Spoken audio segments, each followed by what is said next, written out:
Existe un espacio vacío dentro de la Gran Pirámide de Giza donde ningún ser humano ha entrado jamás.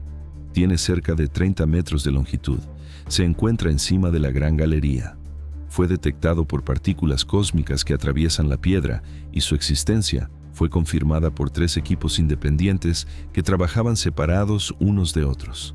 Nadie sabe qué existe allí dentro. Nadie sabe siquiera si existe algo. Y las autoridades egipcias anunciaron la intención de abrir ese espacio. Guarde esa información porque vamos a volver a ella al final. Egipto es el país más excavado del planeta. Desde hace 200 años, misiones extranjeras y egipcias remueven arena de aquel desierto. Existe una sensación difusa, casi cómoda, de que todo lo que había para encontrar ya fue encontrado, de que la arqueología egipcia es una disciplina cerrada, un asunto de museo. Esa sensación está completamente equivocada. En las últimas 2 décadas, y principalmente en los últimos 5 años, el suelo egipcio devolvió un conjunto de descubrimientos que reescribieron capítulos enteros. La tumba de un faraón que había estado desaparecida desde siempre. La mayor fábrica de cerveza del mundo antiguo. El genoma completo de un hombre que vivió mientras las pirámides eran construidas. Un río entero que desapareció del mapa. Un corredor sellado durante 4.500 años. Lo que viene a continuación son 25 descubrimientos reales, documentados, publicados. Ninguno de ellos depende de teoría alternativa, de tecnología perdida, de visitante de otro mundo. Todos ellos son más extraños que cualquier cosa que alguien podría haber inventado. Vamos a empezar. Número 1. La tumba coloreada de Saqqara. En diciembre de 2018, una misión egipcia trabajaba en un terraplén de arena en la necrópolis de Saqqara, al sur de El Cairo. Saqqara es uno de los lugares más removidos de Egipto. Es donde se encuentra la pirámide escalonada de Djoser, la construcción monumental en piedra más antigua del mundo. Después de siglos de excavación, la expectativa allí es siempre modesta. Lo que el equipo encontró fue una capilla funeraria intacta, de más de 4.400 años, con los colores originales todavía vivos en las paredes. Azules, verdes, rojos, negros. No desteñidos, vivos. La tumba pertenecía a un hombre llamado Wati, sacerdote de purificación real durante el reinado de Neferirkara en la quinta dinastía. Las paredes muestran a su familia en escenas domésticas, muestran la fabricación de vino, la caza, la navegación, la fundición de metal. Había 5 pozos funerarios en el suelo de la capilla, 4 de ellos sellados. El motivo por el cual los colores sobrevivieron es banal y revelador al mismo tiempo. La capilla fue enterrada temprano, quedó sellada del aire y de la luz durante 44 siglos, y nadie pisó allí dentro en ese intervalo. Saqqara sigue guardando ese tipo de cosas a pocos metros de las rutas turísticas. Número 2. El taller de momificación y la receta perdida. Todavía en Saqqara, una misión alemana y egipcia localizó un taller de embalsamamiento. No una tumba, no un templo. Un lugar de trabajo, con mesas de trabajo, canales de drenaje y un pozo vertical que descendía hasta cámaras subterráneas llenas de vasijas de cerámica. Las vasijas fueron el hallazgo real. Muchas de ellas traían inscripciones con el nombre de la sustancia que contenían y con instrucciones sobre cómo usar aquella sustancia. Colocar en la cabeza. Aplicar en la piel. Envolver los órganos.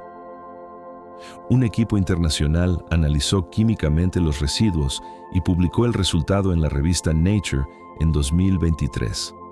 Los embalsamadores egipcios usaban resina de pistacho, betún, aceite de cedro y de enebro, cera de abeja, grasa animal, y usaban 2 resinas llamadas dámar y elemi. El dámar viene de árboles del sudeste asiático. El elemi viene de bosques tropicales que están a miles de kilómetros del Valle del Nilo. Esto significa que la momificación egipcia dependía de una red de comercio de larga distancia mucho más amplia de lo que se suponía, involucrando materiales que atravesaban océanos y continentes para terminar dentro de un cuerpo en Saqqara. La técnica que los egipcios usaban para preservar a sus muertos era, en la práctica, un producto global. Número 3. Los cocodrilos de Kubet el Hawa. Cerca de Asuán, en el extremo sur de Egipto, existe una necrópolis excavada en la ladera de un acantilado llamada Kubet el Hawa. Allí están las tumbas de los gobernadores que administraban la frontera sur del reino. Un equipo belga y español encontró, en una cavidad poco profunda cerca del borde del acantilado, los restos de 10 cocodrilos momificados, 5 esqueletos prácticamente completos y 5 cráneos aislados. Algunos de los animales tenían más de 3 metros de longitud. El estudio fue publicado en la revista PLOS ONE en enero de 2023, y el detalle importante no es la cantidad, es el método. Esos cocodrilos fueron preparados de una forma que no coincide con el patrón conocido. No había resina. No había evidencia de evisceración mediante el procedimiento habitual. Los cuerpos parecen haberse secado naturalmente, tal vez enterrados en arena, antes de ser vendados y depositados. Esto sugiere una tradición de momificación animal anterior y diferente de la que se hizo famosa en los periodos tardíos, cuando los templos producían momias de animales a escala industrial para vender a peregrinos. Los cocodrilos de Kubet el Hawa parecen pertenecer a una fase más antigua y más artesanal del culto al dios Sobek, y estaban en un lugar donde nadie esperaba encontrar culto a cocodrilo alguno. Número 4. Las catacumbas de animales. El cocodrilo aislado impresiona. La escala del fenómeno es lo que asusta. Bajo Saqqara existen galerías subterráneas enteras dedicadas a animales momificados. Millones de ibis, cientos de miles de perros, gatos, halcones, musarañas, cocodrilos, escarabajos. En 2020, misiones egipcias anunciaron el descubrimiento de cachorros de león momificados, algo que solo se conocía por textos y nunca había sido confirmado físicamente. Estamos hablando de un sistema económico. Los templos criaban animales específicamente para ser matados, momificados y vendidos como ofrendas votivas. El peregrino compraba la momia, el sacerdote depositaba la momia en la galería y el animal llevaba el pedido del peregrino hasta el dios. También había fraude. Las tomografías mostraron que muchos envoltorios contienen solo huesos sueltos, plumas, lodo o nada. El punto que la arqueología reciente ha establecido es que esa industria movilizaba recursos comparables a los de un gran templo estatal y que funcionó durante siglos. La religión egipcia tardía no era solo ceremonia, era logística, cría animal y mercado. Número 5. El papiro de 16 metros. En Saqqara nuevamente, dentro de un pozo funerario, una misión egipcia recuperó un rollo de papiro completo con aproximadamente 16 metros de longitud. Es un ejemplar del conjunto de textos que los egipcios llamaban fórmulas para salir a la luz del día y que la egiptología moderna llama el libro de los muertos. No es un libro sagrado único y fijo, es un repertorio de hechizos y cada persona encargaba su propia copia, eligiendo qué capítulos quería llevar. Era un objeto caro, personalizado, hecho a medida para el dueño de la tumba. El rollo estaba dentro de un sarcófago, en buen estado, con el texto legible. Fue restaurado, traducido y trasladado al Museo Egipcio. Trae el nombre del propietario y los capítulos que aquel hombre en particular consideró necesarios para atravesar el juicio ante Osiris. Lo que se recupera ahí no es información nueva sobre la religión egipcia, es algo más raro. Es la elección individual de una persona concreta sobre lo que ella creyó que necesitaría después de morir. Número 6. El Niño de Oro. En 1916, arqueólogos excavaron un cementerio cerca de Edfu y retiraron un ataúd con una momia dentro. El ataúd fue llevado al sótano del Museo Egipcio de El Cairo y permaneció allí durante más de un siglo, sin ser abierto. Nadie desenvolvió el cuerpo. En 2023, un equipo publicó el resultado de una tomografía computarizada de alta resolución de aquel envoltorio.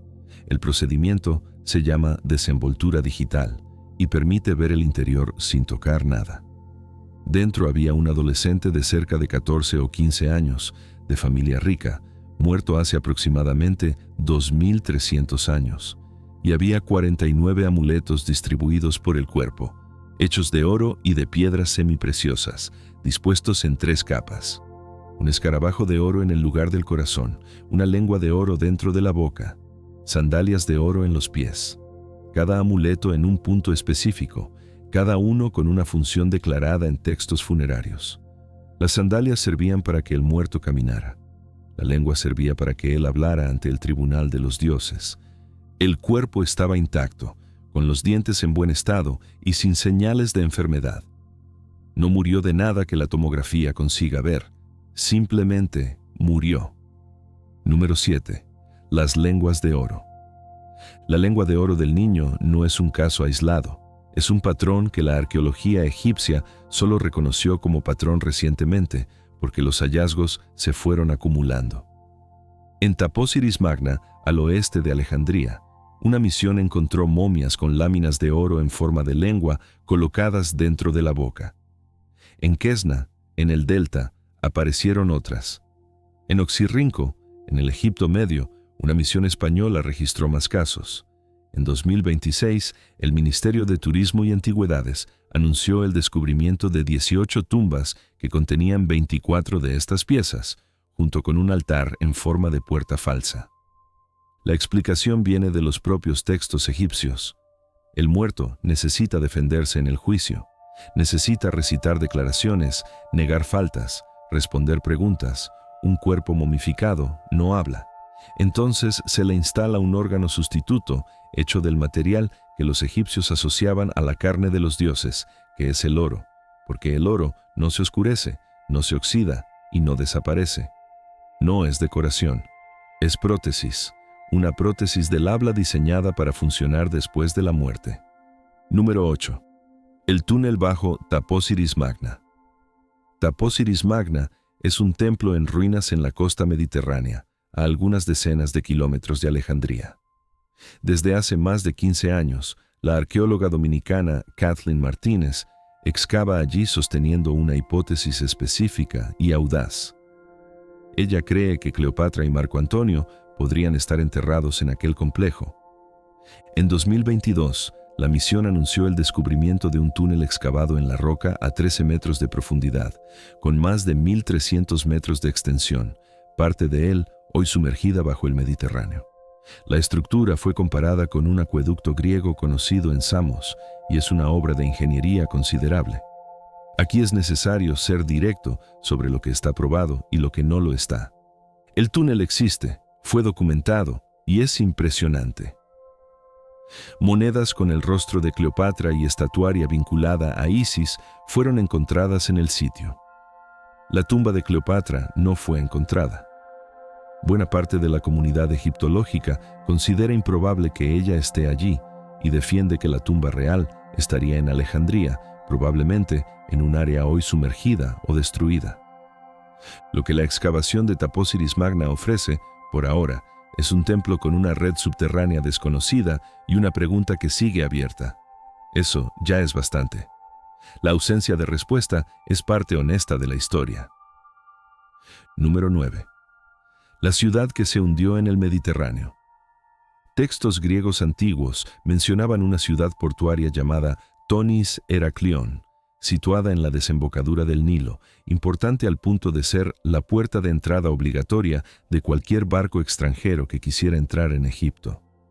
Heródoto escribió que Helena de Troya estuvo allí. Durante siglos, la ciudad fue tratada como semilegendaria, porque simplemente no existía en el mapa. Ella existía. Estaba bajo el agua, en la bahía de Abukir, cubierta por sedimento y por 6 metros de mar. La misión liderada por el arqueólogo submarino Frank Godio localizó el sitio en el año 2000 y continúa excavando desde entonces. Lo que ha emergido es una ciudad entera. Columnas de templos, estatuas colosales, anclas, más de 70 embarcaciones hundidas, cientos de monedas, estelas de piedra con decretos reales y un sistema de canales que conectaba el asentamiento con el río. Excavaciones recientes recuperaron cestos de mimbre todavía llenos de semillas de uva y de frutos de palmera dome, intactos después de más de 2000 años, porque fueron sellados por el sedimento y nunca recibieron oxígeno. La ciudad no fue destruida por guerra, se hundió. La combinación de suelo arcilloso inestable, subida del nivel del mar, terremotos y licuefacción del terreno hizo que el suelo cediera bajo los edificios a lo largo de siglos. Egipto perdió una ciudad no ante un enemigo, sino ante la geología. Número 10. La ciudad dorada perdida. En la orilla oeste de Luxor, entre el templo de Ramsés III y el complejo de Amenofis III, una misión egipcia buscaba el templo funerario de Tutankamón. Encontró otra cosa. Encontró una ciudad. El sitio fue anunciado en 2021 y recibió el nombre antiguo de Tehenatón, que significa algo así como el esplendor de Atón. Data del reinado de Amenofis III, en el apogeo absoluto del poder egipcio, hace aproximadamente 3.400 años. Las paredes de adobe todavía están de pie, algunas con casi 3 metros de altura, formando calles sinuosas en zigzag. Hay una panadería con hornos y recipientes de almacenamiento lo bastante grandes como para alimentar a mucha gente. Hay un barrio administrativo y residencial rodeado por un muro. Hay un área de producción con moldes para amuletos y objetos decorativos. Hay herramientas de hilado y tejido abandonadas en el lugar donde estaban siendo usadas. El valor de esto es diferente al valor de una tumba. Las tumbas muestran cómo los egipcios querían ser recordados. Una ciudad muestra cómo vivían, dónde cocinaban, dónde tiraban la basura, cómo organizaban el trabajo, cuánto espacio ocupaba una familia. El Egipto antiguo es conocido casi enteramente por sus muertos. Este sitio es uno de los pocos lugares donde es posible estudiar a los vivos. Número 11. La tumba de Paser. En julio de 2026, una misión internacional que trabaja desde 2018 en la región de Sheikh Abd el-Qurna, en la necrópolis tebana, anunció la identificación de una tumba de aproximadamente 3.000 años. El propietario se llamaba Paser. Fue un alto funcionario durante el período ramésida, entre los siglos XIII y XI a.C., y fue identificado por inscripciones preservadas en las paredes de la propia tumba. Sheikh Abd el-Qurna es una colina perforada por cientos de sepulturas de nobles, sacerdotes y administradores. Es una de las áreas más estudiadas de Egipto y aún así siguen apareciendo nuevas cámaras porque las tumbas fueron reutilizadas, ampliadas y superpuestas a lo largo de milenios y porque casas modernas fueron construidas encima de ellas durante el siglo XX. Descubrimientos como el de Paser rara vez se convierten en titular internacional. Sin embargo, son el material con el que la egiptología efectivamente trabaja. Cada funcionario identificado con nombre, cargo y familia es una línea más en la reconstrucción de cómo funcionaba el Estado egipcio, en la práctica, quién respondía a quién, y cómo una élite se reproducía a lo largo de generaciones. Número 12. La ciudad bizantina en el desierto occidental. Egipto no termina en los faraones, continúa bajo dominio griego, romano, bizantino y árabe, y esa continuidad también produce descubrimientos. En julio de 2026, el Ministerio de Turismo y Antigüedades anunció la localización de una ciudad residencial de la era bizantina, bien preservada, en el oasis de Dashla, en el desierto occidental. El asentamiento data del siglo IV, cuando Egipto era provincia del Imperio Bizantino. El trazado urbano es el dato interesante. Las excavaciones revelaron vías en el eje norte-sur, cruzadas por calles en el eje este-oeste, formando plazas abiertas y espacios públicos. En el punto más alto del poblado se levanta una basílica de mediados del siglo IV con vista a las calles principales.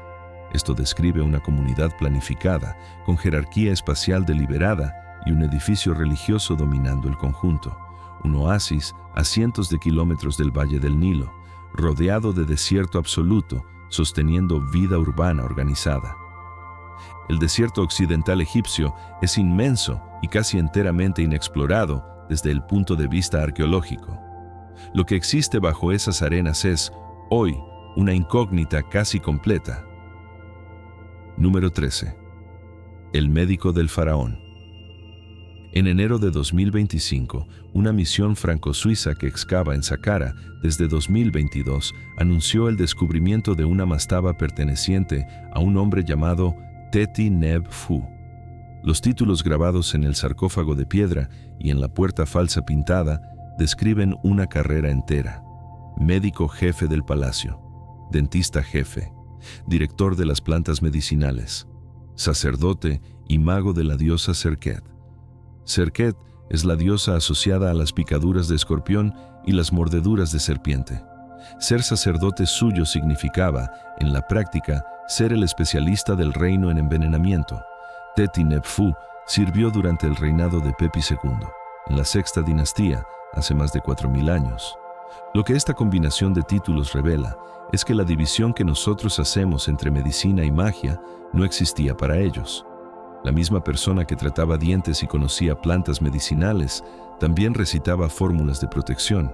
Los papiros médicos egipcios traen lado a lado prescripciones farmacológicas plausibles y encantamientos escritos con la misma seriedad técnica. La tumba fue saqueada en la antigüedad. Las paredes sobrevivieron intactas, con los colores y las escenas de trabajo preservados. Número 14. El príncipe y las estatuas escondidas. En abril de 2025, una misión dirigida por Zahi Hawass anunció en Saqqara la tumba de un príncipe llamado Uaserifre, hijo del rey Userkaf, fundador de la quinta dinastía. El elemento más impresionante es una puerta falsa esculpida en granito rosa, con 4,5 metros de altura por poco más de 1 metro de anchura, cubierta de jeroglíficos que enumeran los títulos del príncipe. Príncipe hereditario, gobernador de Buto y Negeb, escriba real, visir, juez, sacerdote cantor. Puertas falsas de ese tamaño en granito rosa son rarísimas. El granito no es piedra local en Saqqara, viene de Asuán, a más de 800 kilómetros al sur, y cada bloque necesitaba bajar por el Nilo en embarcación. Dentro de la tumba, la misión encontró 13 estatuas de granito rosa dispuestas sobre sillas de respaldo alto, algunas representando a mujeres de la familia, y encontró un conjunto estatuario que representaba al rey Djoser, su esposa y 10 hijas. El análisis preliminar sugiere que esas estatuas de Djoser estaban originalmente en una cámara próxima a la pirámide escalonada y fueron trasladadas a la tumba del príncipe mucho después, durante el período tardío. Alguien, más de 2000 años después de la muerte de Djoser, decidió mover a la familia real entera del lugar. No sabemos por qué. Número 15. La reina y el vino de 5000 años. En Abidos, en el cementerio real más antiguo de Egipto, una misión alemana y austríaca excava la tumba de una mujer llamada Meret Knight. Ella vivió alrededor del año 3000 a.C., en la primera dinastía. Su complejo funerario es comparable al de los reyes del período, rodeado por decenas de sepulturas subsidiarias de servidores. Inscripciones encontradas allí indican que Meret Knight controlaba sectores centrales del Estado, incluyendo el tesoro. En 2023, el equipo anunció el descubrimiento de grandes cantidades de jarras de vino en el interior de la tumba.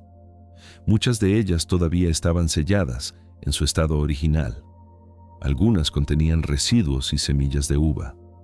Se encuentran entre los recipientes de vino más antiguos jamás recuperados en el mundo en un contexto arqueológico intacto.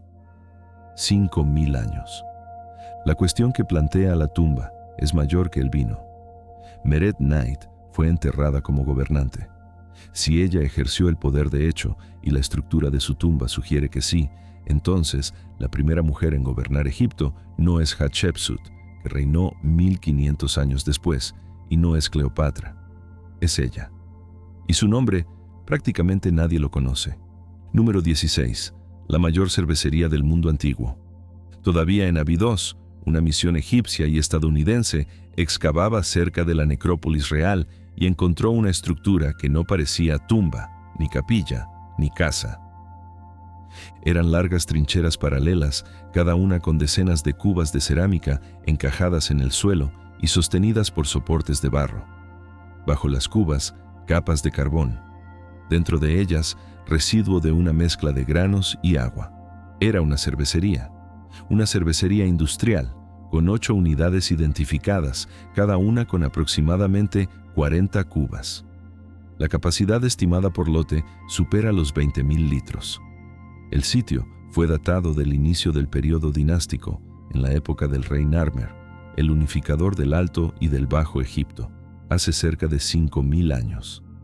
La cerveza y el pan eran la base de la alimentación egipcia, pero ninguna comunidad normal necesita esa cantidad de cerveza, y la distribución de los vasos vacíos por la necrópolis sugiere que el líquido no se bebía en fiesta, se derramaba. Era ofrenda ritual en ceremonias reales, producida a escala industrial para ser vertida en el suelo. Y es esto lo que hace que el hallazgo sea importante para la historia de las pirámides. 600 años antes de Giza, el Estado egipcio ya sabía movilizar a cientos de trabajadores, organizar producción en serie y sostener todo eso durante años. La capacidad logística vino primero, la piedra vino después. Número 17. El puerto más antiguo del mundo y el diario de un capataz. A 160 kilómetros de Giza, en la costa egipcia del Mar Rojo, existe un sitio llamado Wadi al-Harf. Una misión francesa liderada por el egiptólogo Pierre Talet excava allí un conjunto de 31 galerías artificiales cortadas en la roca, más un muelle de piedra que avanza hacia el mar. Es el puerto artificial más antiguo conocido en el planeta. Funcionaba durante el reinado de Keops, el constructor de la Gran Pirámide. Dentro de las galerías, los arqueólogos encontraron piezas de embarcaciones desmontadas, cuerdas, anclas y cientos de jarras de agua, y encontraron papiros. Los papiros inscritos más antiguos jamás recuperados en el mundo.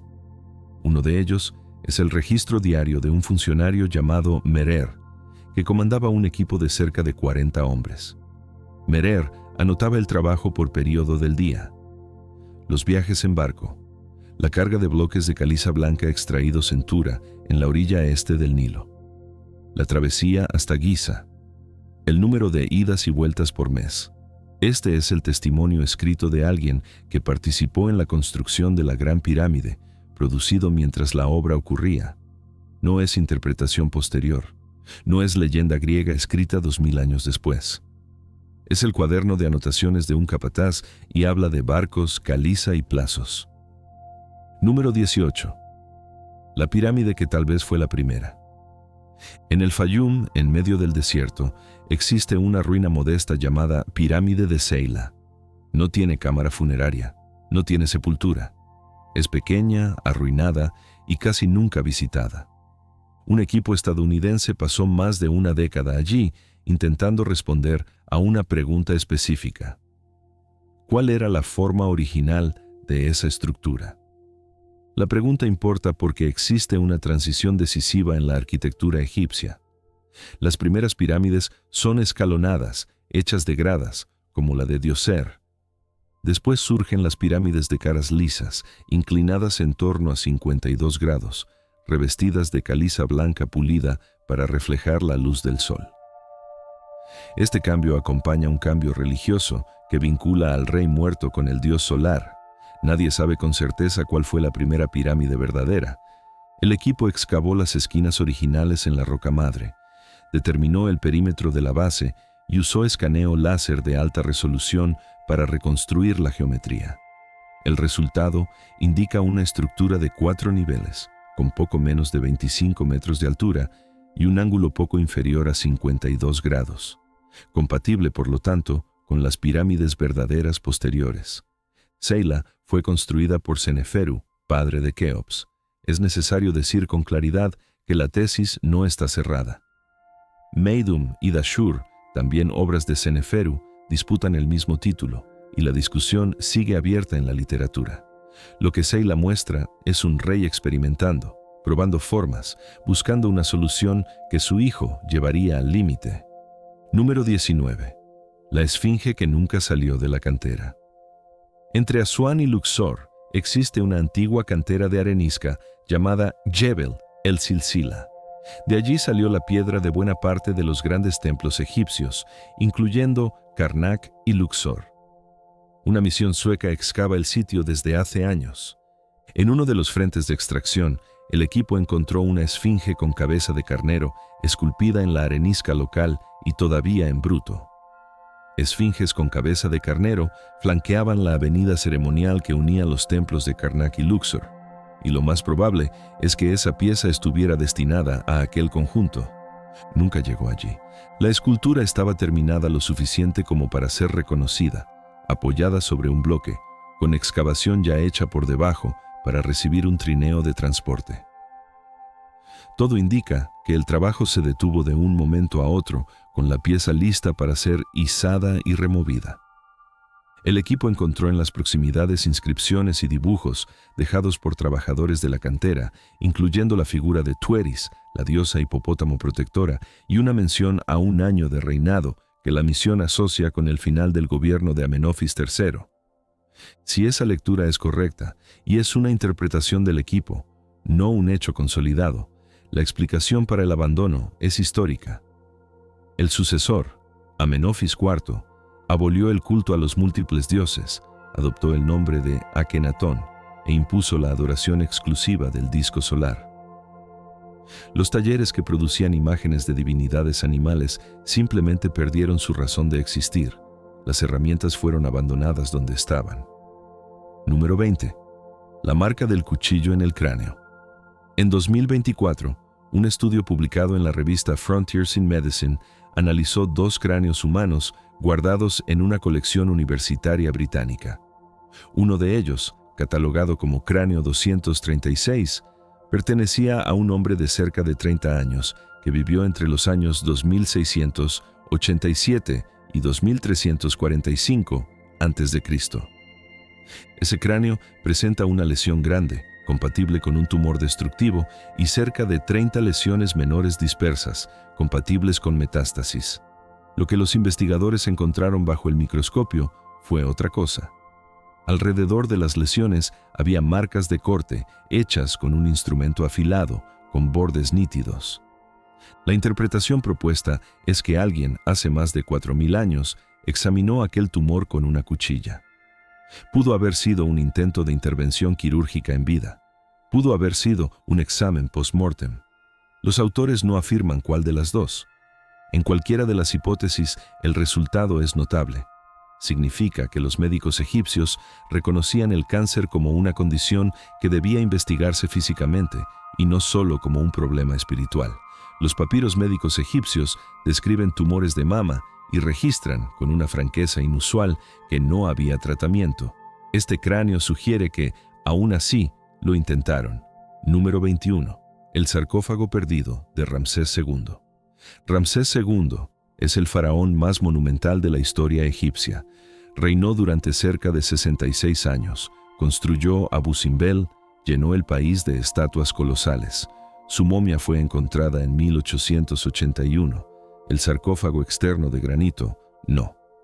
En 2025, un egiptólogo francés publicó la identificación de un fragmento de sarcófago de granito encontrado en Abidos, que ya era conocido por los arqueólogos, pero cuya inscripción había sido leída de forma incompleta. Al reexaminar las marcas, reconoció el cartucho de Ramsés II bajo una inscripción posterior. La pieza había sido reutilizada siglos después por un sumo sacerdote que borró parcialmente el texto original y grabó su propio nombre. La conclusión es doble e igualmente interesante. Primero, existe ahora un candidato serio al sarcófago de granito del mayor constructor del Imperio Nuevo.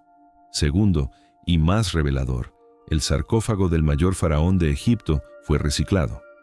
Alguien en el mismo país, algunos siglos después, miró aquella pieza y vio granito de calidad disponible. La reutilización de material funerario real no es excepción en Egipto, es rutina.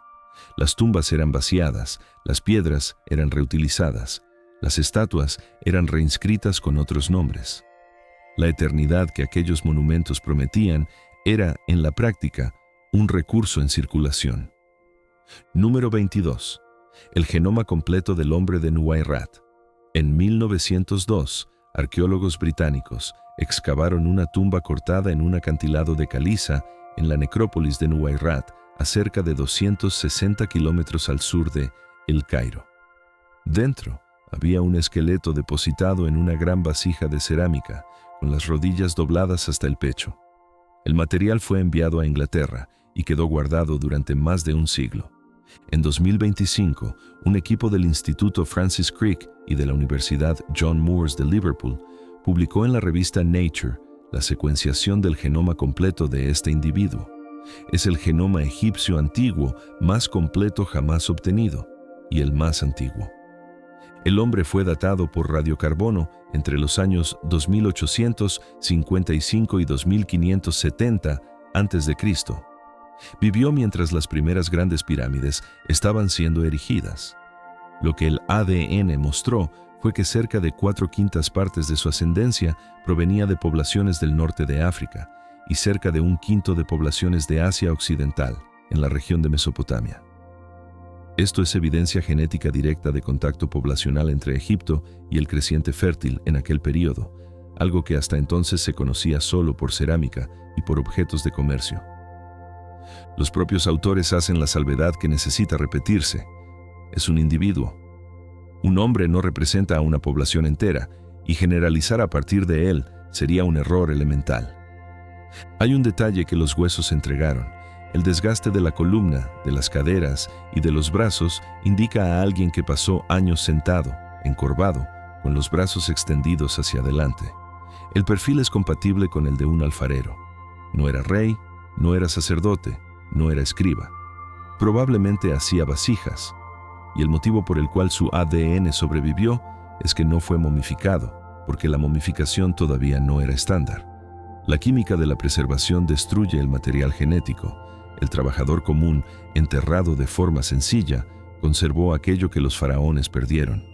Número 23. El río que desapareció. Existe una pregunta obvia sobre las pirámides egipcias que rara vez se hace. ¿Por qué están allí? Más de 30 pirámides se alinean en una franja estrecha en el borde del desierto, lejos del curso actual del Nilo, en un terreno que hoy no tiene agua ni acceso fluvial. Transportar millones de bloques por tierra hasta ese punto sería absurdo. En mayo de 2024, un estudio publicado en la revista Communications Earth and Environment presentó el mapeo de un brazo extinto del Nilo, bautizado como Ramal Aramat, palabra árabe para pirámides. El equipo combinó imágenes de radar satelital, levantamiento geofísico del suelo y sondeos profundos. El canal identificado tiene cerca de 64 kilómetros de longitud, llega a medio kilómetro de anchura y cerca de 25 metros de profundidad, comparable al Nilo moderno. Pasa junto a la franja de pirámides y varios templos del valle que funcionaban como puntos de llegada ceremoniales terminan exactamente en la orilla donde corría el canal. El ramal se habría secado a lo largo de siglos, sepultado por arena después de un periodo de sequía intensa. Es necesario registrar que el estudio fue cuestionado. Zahi Hawass y el arqueólogo Mark Lehner publicaron críticas señalando imprecisiones y recordando que la ubicación de las pirámides ya tenía una explicación bien documentada, ligada a la tradición de sepultar a los muertos al oeste de Memphis, y que la existencia de puertos junto a los templos del valle durante la crecida ya era aceptada desde hacía décadas. El debate sigue abierto. Lo que nadie discute es la lógica de fondo. Las pirámides fueron construidas junto al agua, porque sin agua, aquello no se construye. Número 24. La tumba que había estado desaparecida desde siempre. En 2022, una misión egipcia y británica localizó la entrada de una tumba en las montañas, al oeste del Valle de los Reyes, a cerca de 2,5 kilómetros de las tumbas reales conocidas. La posición sugería la sepultura de una esposa real, y el equipo trabajó durante 3 años con esa hipótesis. La primera señal de que algo estaba equivocado vino de un depósito de fundación que contenía un becerro sacrificado, ritual asociado a construcciones de altísimo estatus. Después vinieron los corredores, dañados por inundaciones antiguas, con el techo todavía mostrando un fondo azul con estrellas amarillas y fragmentos del Amduat, el texto funerario que describe la travesía nocturna del sol y que estaba reservado casi exclusivamente a los reyes. Entonces aparecieron fragmentos de vasijas de alabastro con el nombre del faraón Tutmosis II, identificado como el rey fallecido, junto a inscripciones con el nombre de su principal esposa real, Hatshepsut. El anuncio se hizo en febrero de 2025. Es la primera tumba de un rey egipcio encontrada desde la de Tutankamón en 1922, 103 años de intervalo. Y es necesario decir lo que no tiene: no hay oro, no hay momia. La cámara fue inundada poco después del sepultamiento y el contenido fue retirado en la antigüedad, probablemente por los propios egipcios, que trasladaron el enterramiento a otro lugar. La momia de Tutmosis II ya era conocida desde 1881, recuperada de un escondite real en Deir el-Bahari. Lo que se encontró, por lo tanto, fue la tumba vacía, y aún así, se trata de la laguna más antigua de la 18ª dinastía, finalmente siendo llenada. El último rey conocido de aquel linaje, cuyo lugar de sepultamiento original permanecía perdido. Número 25. El corredor y el vacío. Volvemos al punto de partida. La Gran Pirámide de Giza es el edificio más estudiado de la historia humana. Fue medida, perforada, mapeada e invadida durante más de 1000 años. Hasta hace poco, se conocían 5 grandes espacios internos y la suposición cómoda era que no habría nada más. En 2015, un proyecto internacional comenzó a aplicar muografía al monumento. La técnica usa muones, partículas subatómicas producidas cuando los rayos cósmicos golpean la atmósfera. Los muones atraviesan la piedra maciza y detectores instalados dentro y alrededor de la estructura miden cuántos llegan. Donde hay vacío, llegan más. Funciona como una radiografía natural, sin tocar nada. En 2017, el resultado fue publicado en la revista Nature. Existe una cavidad grande encima de la Gran Galería, con cerca de 30 metros de longitud. 3 equipos independientes, usando detectores de tecnologías diferentes, llegaron al mismo resultado. En marzo de 2023, la misma investigación confirmó un segundo hallazgo, esta vez detrás de la cara norte, justo encima de la entrada original. Un corredor de 9 metros de longitud por poco más de 2 metros de anchura, con techo en chevrón, que son bloques inclinados apoyados uno contra otro para desviar el peso de las capas superiores hacia los lados. Esta vez fue posible ver. Un endoscopio de 6 milímetros fue introducido por una junta natural entre 2 piedras y las primeras imágenes del interior fueron registradas. El corredor está vacío, termina en una pared, y ahí está la cuestión que nadie ha resuelto. Los corredores de alivio de carga existen para proteger algo. 7 metros debajo de ese corredor hay material que nunca fue investigado. La cámara funeraria original de Keops jamás fue identificada con seguridad y no se ha encontrado ningún cuerpo suyo. La gran cavidad encima de la Gran Galería sigue sellada. Las autoridades egipcias anunciaron la intención de investigarla y hay trabajo técnico en curso para permitir el acceso sin dañar la estructura. Nadie sabe qué existe allí dentro. Puede ser una cámara, puede ser un artificio constructivo para aliviar peso, puede ser un espacio dejado por error y nunca rellenado. Las 3 hipótesis son defendidas por especialistas serios y ninguna de ellas ha sido eliminada. 4.500 años después, el edificio más famoso del mundo sigue guardando una habitación cerrada. Estos fueron 25 descubrimientos. Ninguno de ellos necesitó de misterio inventado. Vale la pena notar lo que tienen en común. Una parte considerable no vino de excavación nueva. Vino de material que ya estaba en cajones de museo. El Niño de Oro esperó más de 100 años en un sótano hasta que una tomografía lo abrió. El hombre de Nuweirat fue excavado en 1902 y solo entregó su genoma en 2025. El sarcófago de Ramsés II estaba catalogado y lo que faltaba era que alguien leyera bien la inscripción. Esto significa que la arqueología egipcia cambió de naturaleza. Dejó de ser solo el arte de remover arena.